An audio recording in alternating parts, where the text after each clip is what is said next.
So we're going to ring the bowl, if I can find the bowl. We were so smooth.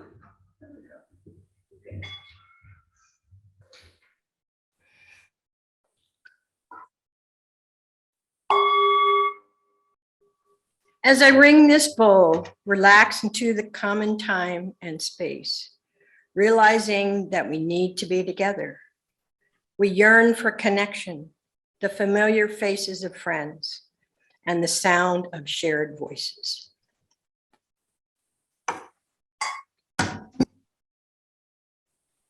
Good morning to our friends, members, and visitors, hopefully. All of us here, I want to say hello, and to those of you in the sanctuary, hello, and to those on Zoom. I'm Catherine Brooks, and I'm the worship leader today, joining Sue Browning, our minister. The mission of the UUCR is to inspire, inform, and support all who seek spiritual and personal growth and a more equal and just community. We come together in a spirit of inclusion. So we welcome all. I want to thank Philip for his music today. And Sue has asked me for a few minutes to talk a little bit. Good morning. So this is one of the times that it's hard to be a minister. We had a death of a congregant last night. I want to let everybody know that Denise Tuntarski died about 6 p.m. last night. I think the word has traveled as bad news does. We'll light a candle during acknowledgements of the heart, but it feels important as a community that we take in that information in this shared space with our online guests as well. Denise had a long set of cancer treatments, and ultimately, I don't have all the details. We will miss Denise. We will also be doing our outreach to Tom, and I don't have more details now. But I ask us just to recognize that during this service. It is a very, very large loss, both for the congregation and for some of the folks here that were very, very close friends of Denise's. Thank you, Sue. So I want to remind us all that in these still COVID times, we have an offering basket out in the lobby for your donations. And for those of you Zooming, you can hit the donate button for your pledge or however you want to support the church. Just as a quick reminder, COVID is still being looked at by the committee, and things change. We kind of never know week to week, but now speakers are allowed to go maskless. And joys and concerns, you can come up to the mic and I'll do the candle lighting. We do have one announcement, and that is that the Eve of Eve service will be held both here in the church and also Zooming at 7 o'clock on the 23rd. So now we will light the chalice.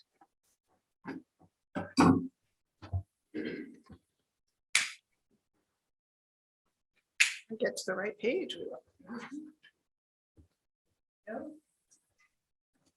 Our chalice lighting words. We light this chalice as a symbol of the light within all creation. We light this chalice for truth. May the search for truth be with us always. We light this chalice for love. May the love for others be strong in our hearts.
have a few words to introduce our service today.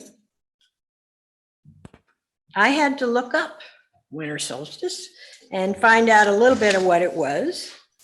And in sort of the pagan and a lot of religions around the world, solstice is actually kind of a physical thing where the earth tilts on its axis, but it represents the end of summer, the activity that we have during the summer and the fall as food is harvested and things sort of prepare for the winter. It's a time of transition. It's when our nights get longer and our days get shorter. It's a time for coming within ourselves and a time of reflection. It's a time of moving from activity to a time of stillness. So let's think about where we are now. Let's think about where we want to go. And the winter is a time to do that, where we take the time to go inside and think. So we honor both the dark and the light. Some even call it the darkness of the soul time. It's a time to set our intentions in the winter and think about the spring. What are we going to do in the spring, in the summer? It's a time for planning for that. It might be a time for when do we let go of some of the things that we figure out in this time of reflection that we don't want to do anymore. And it's a time to really think about, to rest and change. And Sue's going to guide us into time for reflection. Thank you, Catherine. I invite us now into a time of reflection. Interesting, these words selected before I knew that Denise was gone. Words from Jan Richardson, and it's from a collection of readings called The Cure for Sorrow. All throughout these months, as the shadows have lengthened, this blessing has been gathering itself, making ready, preparing for night. It has practiced walking in the dark, traveling with its eyes closed, feeling its way by memory, by touch, by the pull of the moon, even as it wanes. So believe me when I tell you, this blessing will reach you even if you have not enough light enough left to read it.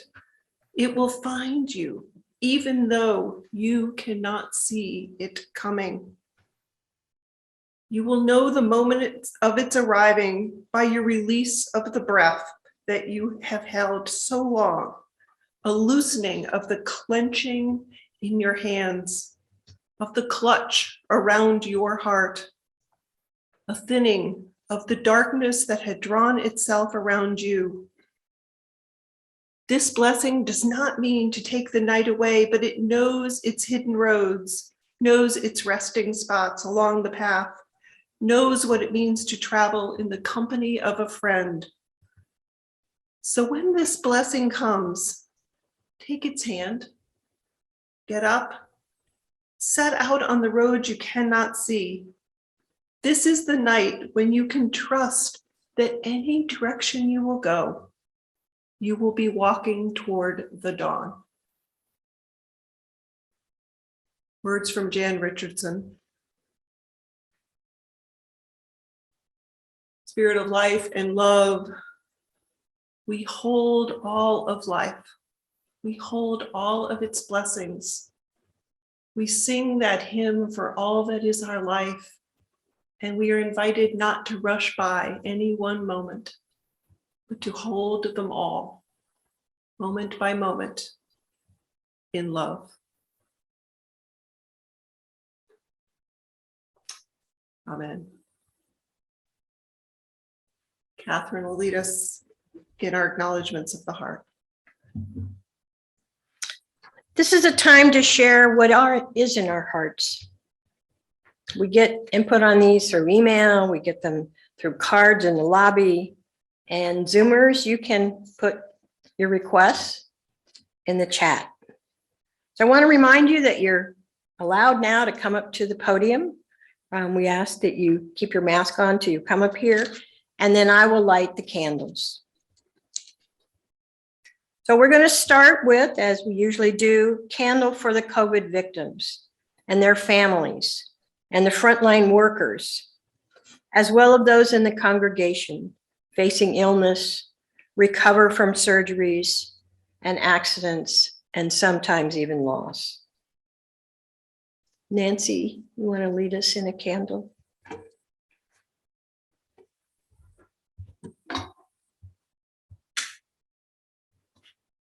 I'd like to light a candle for Denise. At times like this, there just are no words, I know. But she fought a long and brave and courageous fight, and we will miss her. And I'd also like to light a candle for Tom and his family. May we hold them in our hearts.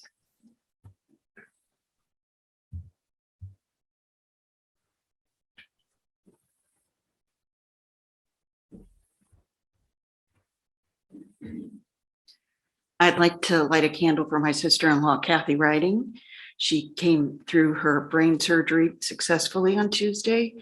She has a long road ahead, but we're thankful that she's still with us.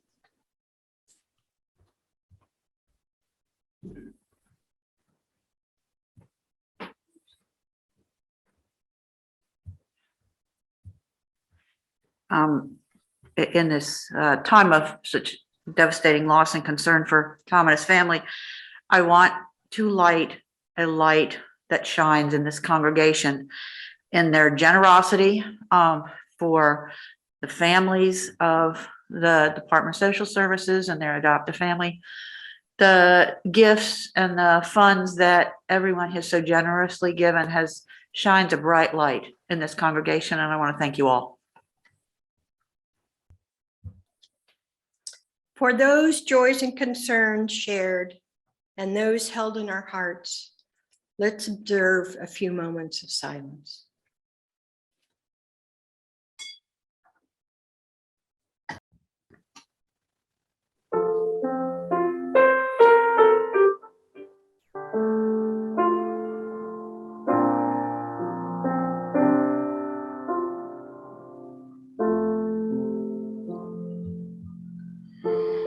In the bleak midwinter, frosty wind made moan.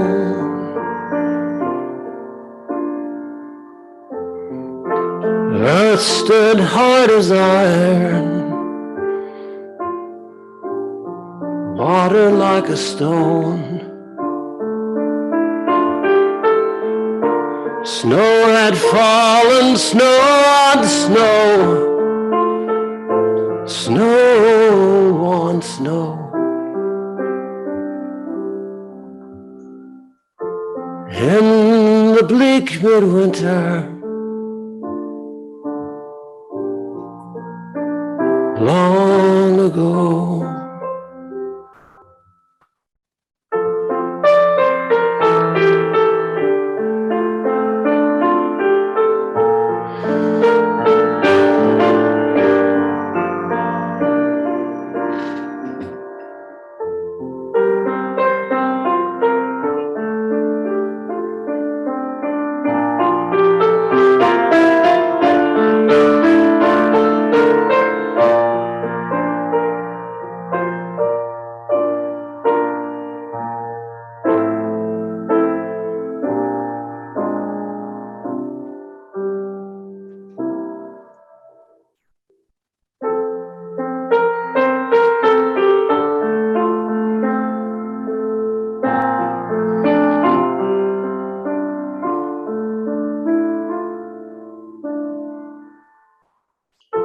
Once more, child and mother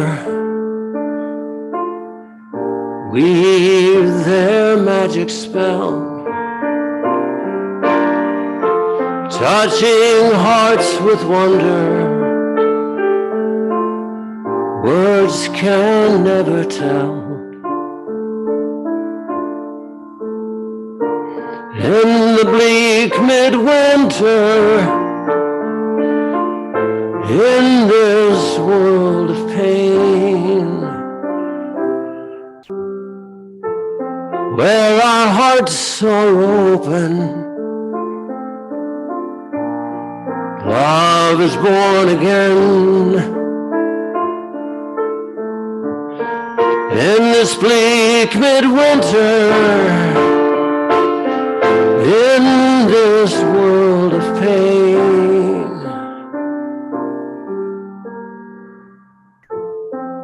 where our hearts are open, love is born again.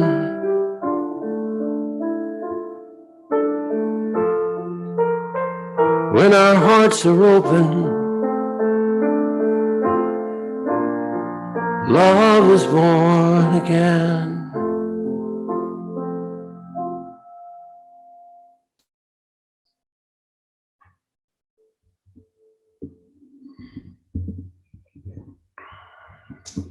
Thank you so much, Philip.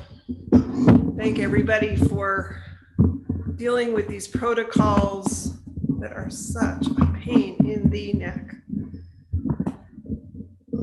So yesterday morning,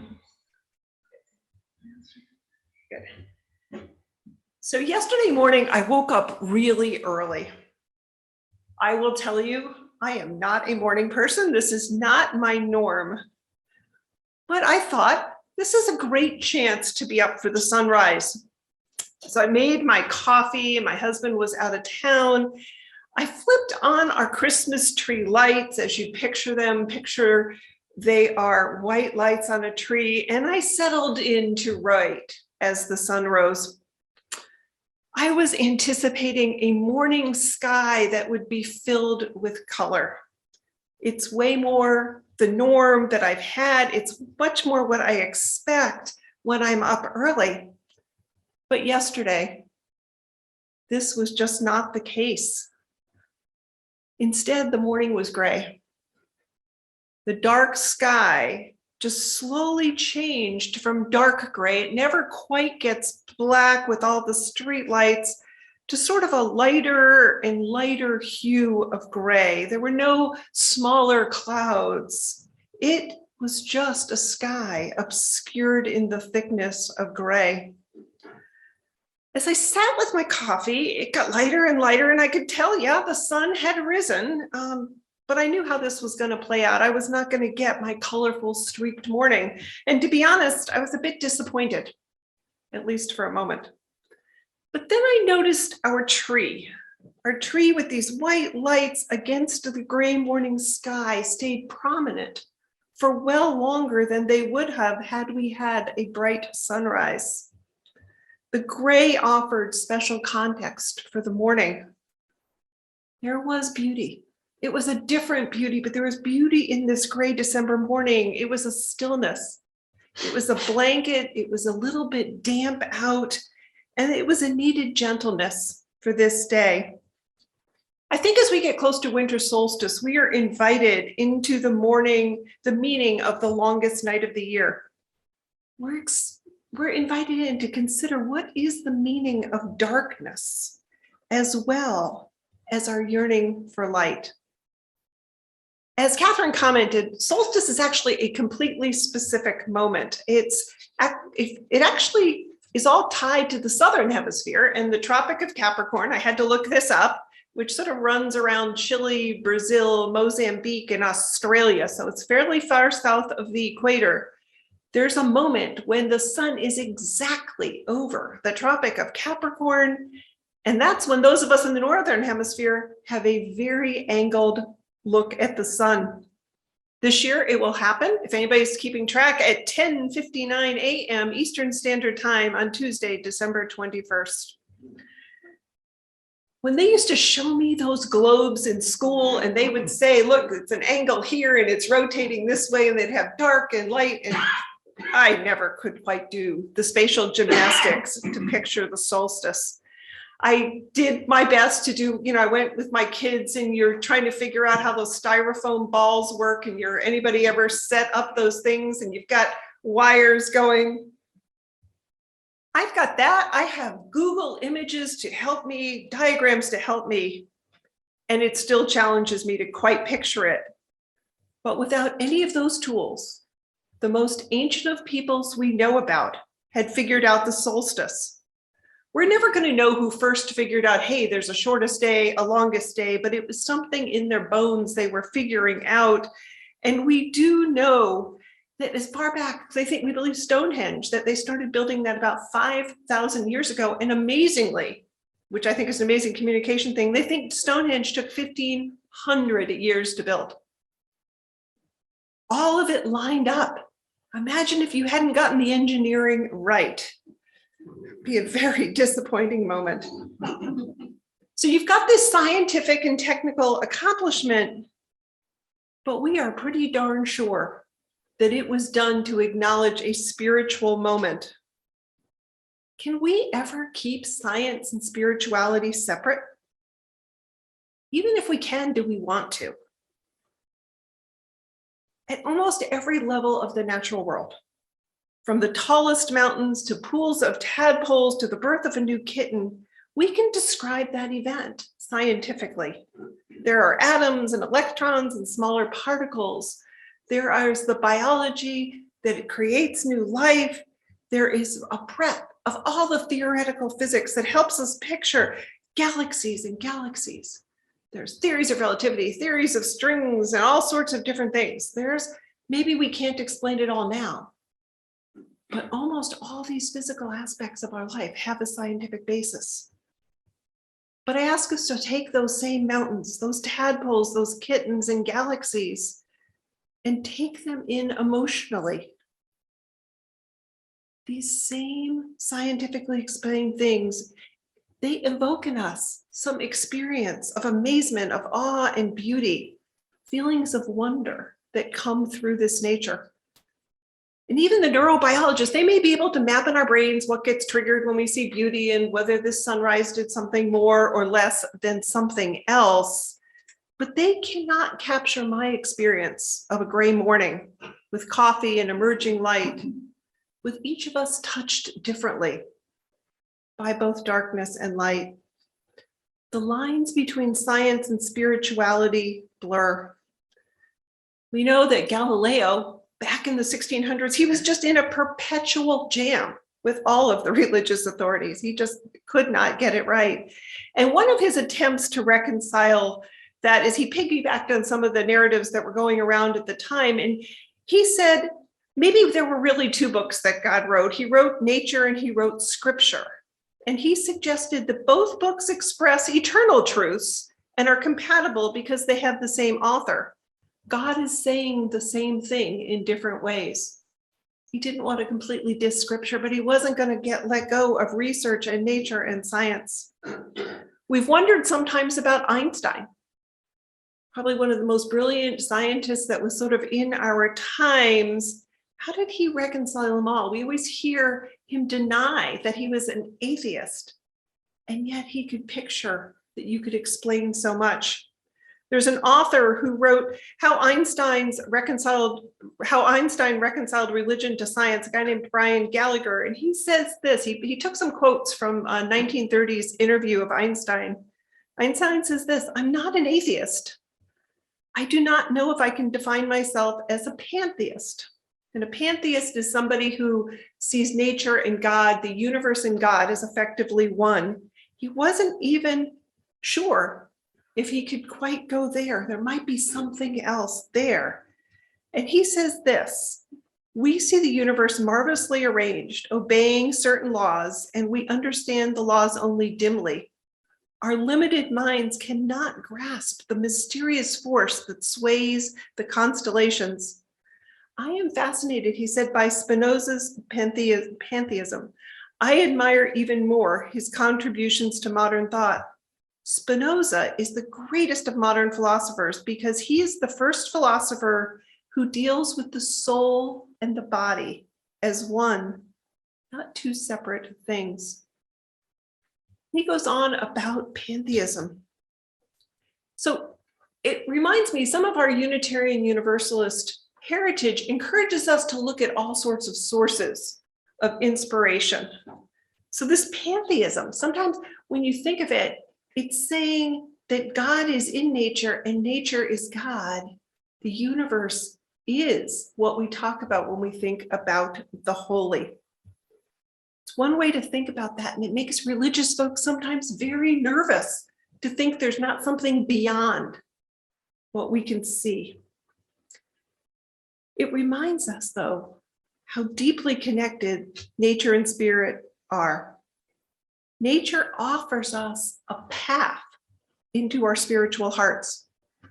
One of the ways that that's done theologically is there's some folks that are called, that identify as religious naturalists. The UU Religious Naturalist group describes their lens this way. Religious naturalism emphasizes reverence and gratitude for nature and a deep regard for all of life. It recognizes the imperative of planetary sustainability. It supports efforts to acknowledge, that honor ecological and cultural diversity, that promote social justice and free inquiry, and that create a more compassionate, rational world where humans and non-humans alike can thrive. It's something when we all go around and we say, where do we find spiritual inspiration? Often people tell me it's nature. Whether it's the sunrise, the sunset, the walk, the amazement with the planets. When you hear that term though, the religious naturalism, the word that I hope we take away today is they didn't drop the religion part.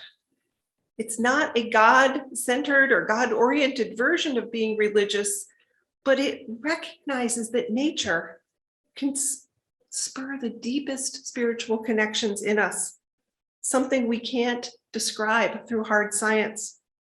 Religious naturalism offers a framework to ask big questions, the questions we ask with all of the different world religions and personal identifications of spirituality. Why are we here?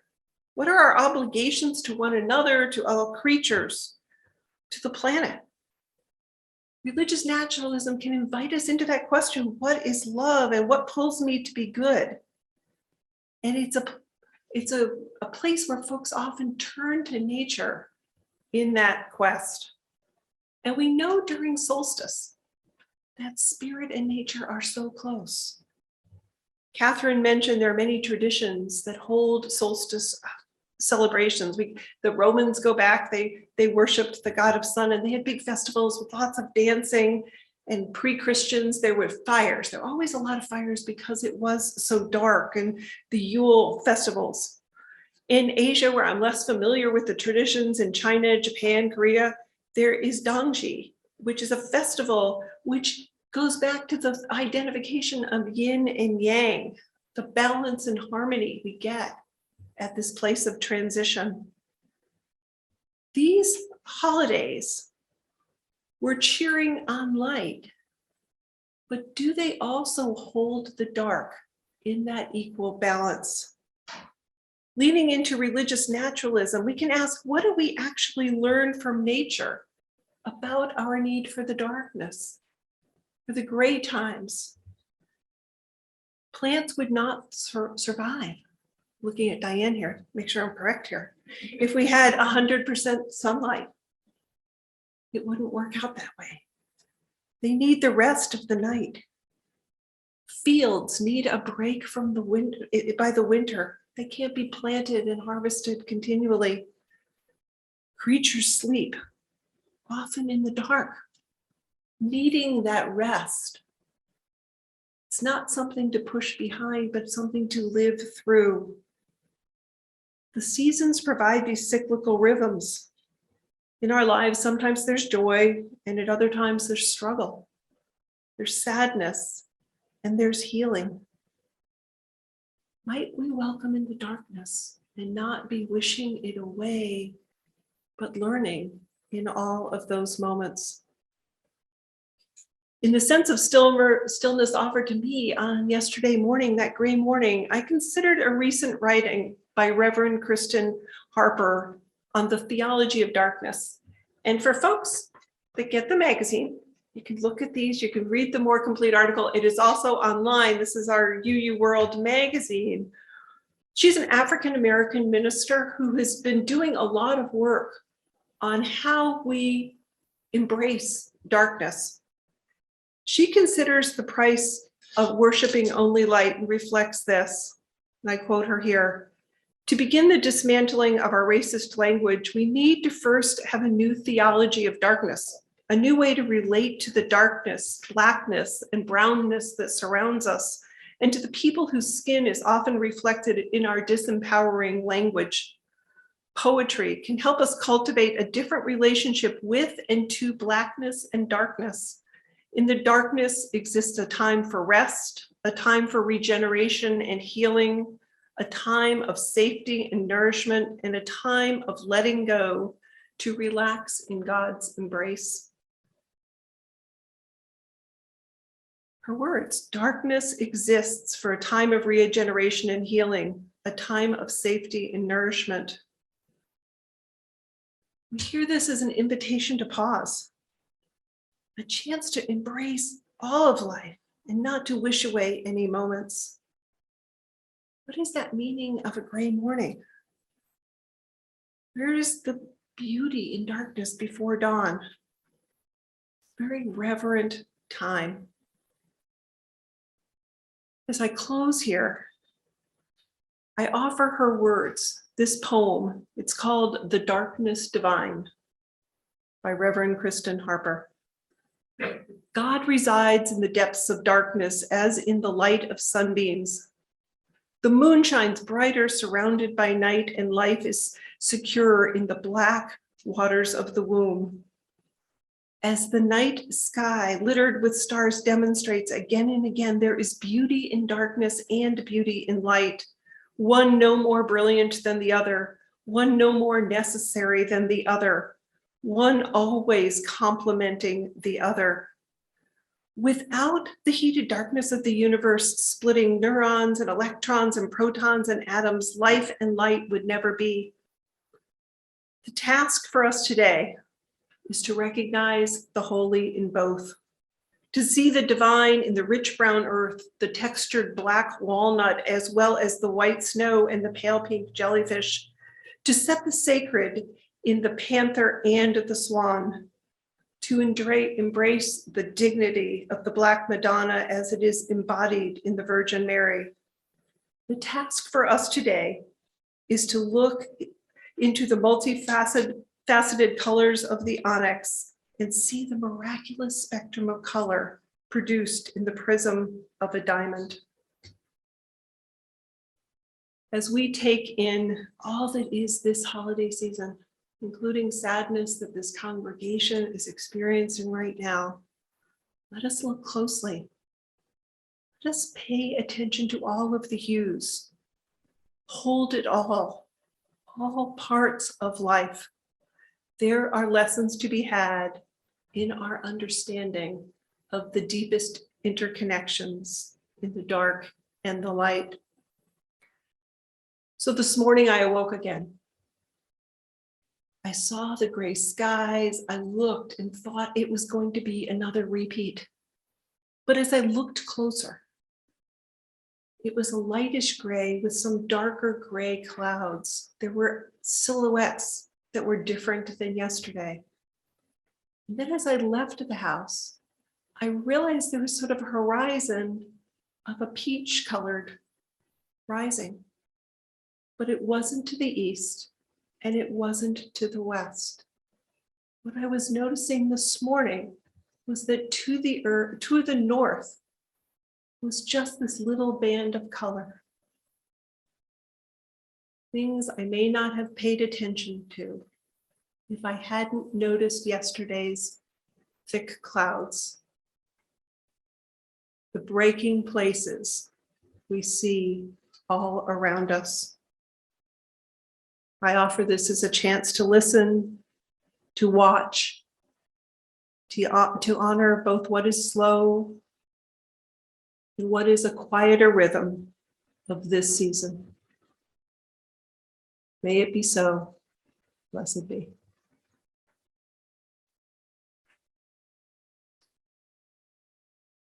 I think you probably should wait for my next song until after I've got two more for you. Okay, Two more? we can, but if you would like to, you want to wait? Yeah, one. Okay. Thank you. So I told Catherine I would sort of both keep a track on time and the sense of where we are. And I think we do have time for discussion. We'll ask if you have something you'd like to share. The prompting question today is, what does the longest night mean for you? What is this time of the season, or what did the sermon evoke in your sense of longest night? And we will invite a couple folks to share if they would like. Just come to the mic. We do ask you to keep your masks on, and we have a chance to share with some time.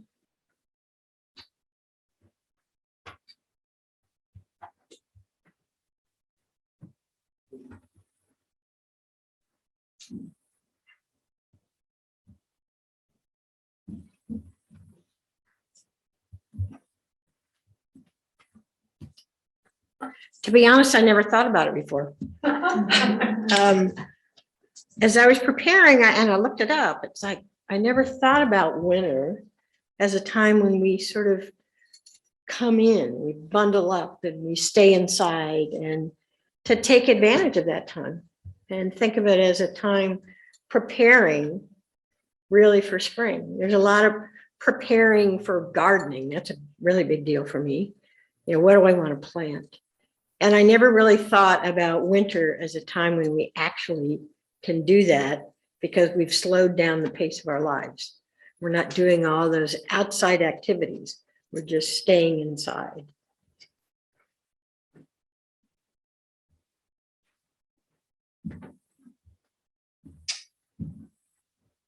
Not going to really address about that, but I was going to bring this up on joys and concerns, and that is that on the day before Christmas, I don't know how many people are aware, the United States and Canada and European are launching the Webb telescope.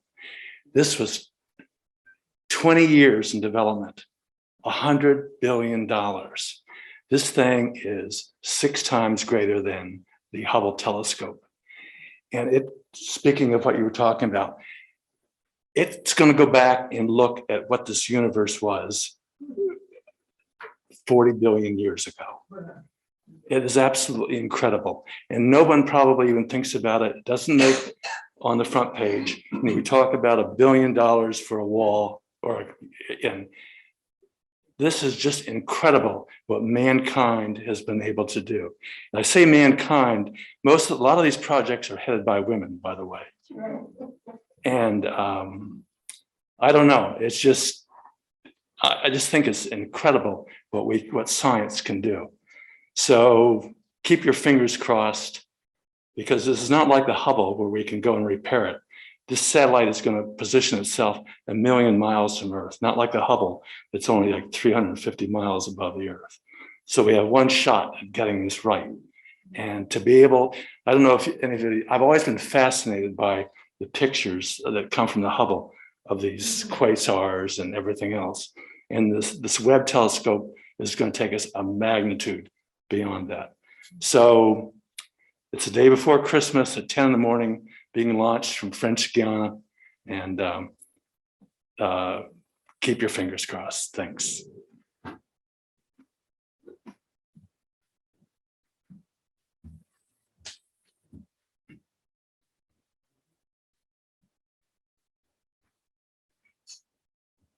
The Hubble is really amazing, but one of the things that it has to do, it's not in a tube. So it has to be kept in the dark so as not to be shined at the sun. So this season, I was thinking about what does these short days mean? What's so special about this time of year? Well, it's referred to as a social season. It brings people together. When it's dark outside, you tend to congregate with other people. And isn't that what Christmas is a lot about? It's about coming together about family, with group activities inside. So it is a special time of the year, even though I like the daylight, I like to be out in the yard, but it's also, for most of us, Christmas is it's not the long day, it's a long night. And so it is our social time, a time to come together, and a time where hopefully we'll appreciate each other.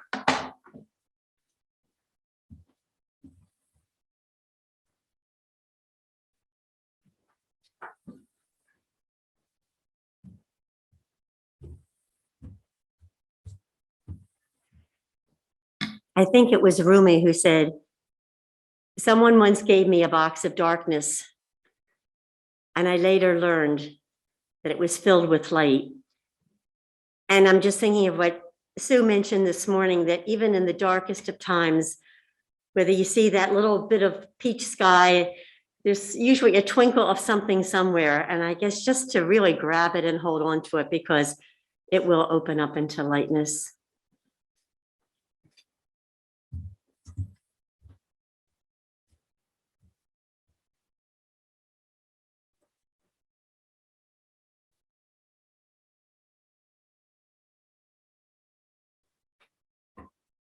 And I sense we see that lightness uniquely when we take it all in, we take in so much. I can honestly say, I know I'm in the next generation where all I can think of is being the parent of one of those kids, male or female, who designed the launch for that satellite David's talking about, going, oh, make it go well. So a lot of pressure. It's an amazing world. Philip, are we good now, or?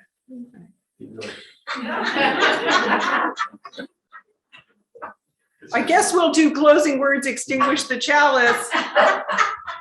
And then we will have postlude music today. So where it says postlude, we just basically skipped one. Whatever we're paying you is gonna work out today. Never enough. Never enough.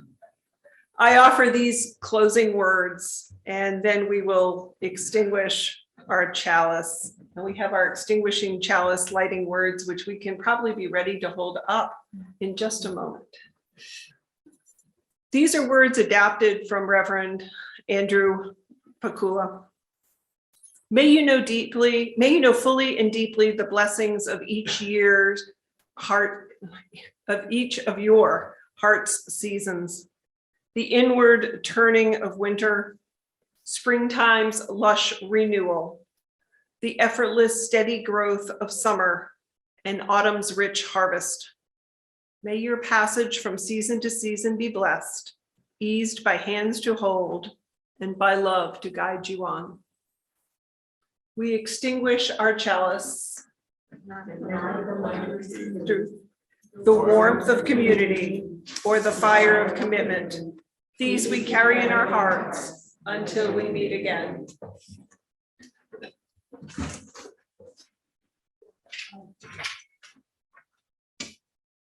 Philip, you ready?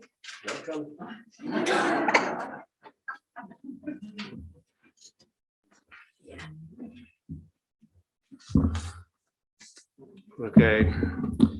Thought we needed to lighten things up at the end of the service today. Nothing to lighten up a service more than an accordion, right? Let me move over. Oh, let's see here. Okay, get this all done. Again, I hope you can hear the lyrics to this fine song.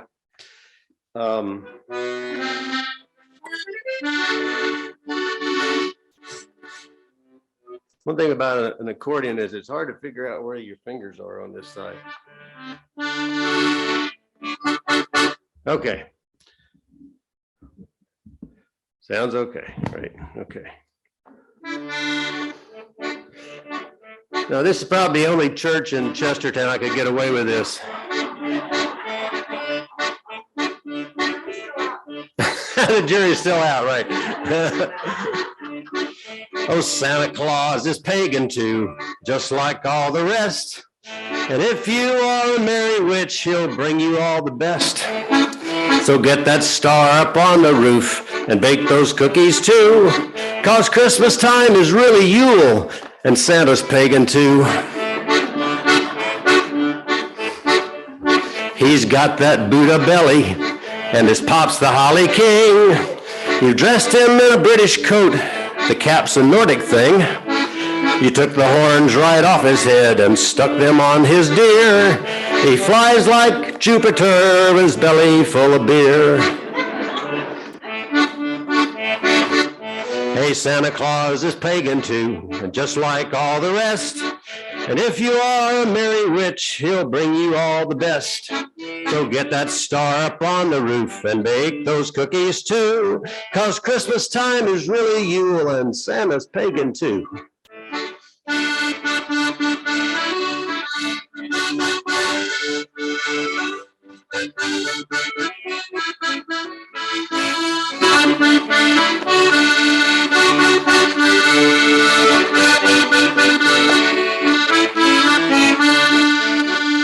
Two more verses. Now history says Christ was likely not a Capricorn, but if you want to share our Yule, we don't care when he's born. Come celebrate the dawning of the Sun King's bright rebirth, and if you practice what you preach, we'll all have peace on earth. Hey, Santa Claus is pagan too, just like all the rest. And if you are a merry witch, he'll bring you all the best. So get that star up on the roof and bake those cookies too, 'cause Christmas time is really Yule and Santa's pagan too. Now Santa's way more jolly than most Christians would require. And if he weren't so busy, he'd be dancing around this fire. Yeah, you can call it Christmas. You've got us way outgunned. But just you wait till Beltane and we'll see who's having fun. No, Santa Claus is pagan too, just like all the rest. And if you are a merry witch, he'll bring you all the best. So get that star up on the roof and bake those cookies too, 'cause Christmas time is really you and Santa's pagan too.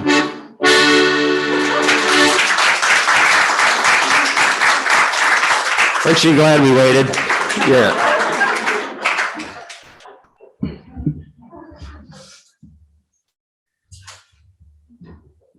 Our service is now over.